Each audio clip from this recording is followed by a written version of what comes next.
Tervehdys! Tänään meillä on täällä Krister Ilvonen, MTR Isännöinti Oyn toimitusjohtaja, kertomassa taloyhtiö.info palvelukanavan käyttökokemuksista.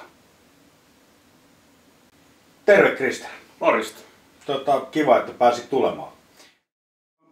Mä ajattelin ihan kysästä tämmöisiä käyttökokemuksia, miten MTR Isännöinti Oy on käyttänyt taloyhtiö.info palvelukanavaa. Ja mennään pikkasen taaksepäin, eli miten MTR Isännöinti Oy:ssä viestittiin aikaisemmin? MTR:ssä on käytetty aika tavanomaisia viestintävälineitä, puhelinta, kirjeitse on viestitty ja totta kai nykyaikana sähköpostitse aika paljon. Okei.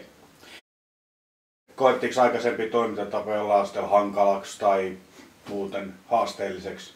No kyllä niin kuin nykyaikana täytyy olla monenlaiset kanavat viestinnässä käytössä ja kyllä vanhalla mallilla kun mentiin, niin tuntuu, että jotain puuttuu. Miten MTR Isännöinti Oy viestittää asukkaiden, osakkaiden ja hallitusten jäsenten kanssa nykyään? No nykyään meillä on lisätty tätä meidän viestintään välineistöä ottamalla taloyhtiö.infon palvelukanava käyttöön. Minkälaisia etuja ja hyötyjä se on tuonut käytännössä teidän toimintaan? Taloyhtiö.infon palvelukanavan kautta pystytään parantamaan viestintää asiakkaille ja asiakkaan eri sidosryhmille. Mites yleisesti ottaen pystytty kuvailemaan, miten taloyhtiö.info palvelukanava käyttöönotto tapahtui ja oliko se jollain asteella vaivallista, vaivatonta? Taloyhtiö.info palvelukanavan käyttöönotto oli erityisen helppoa.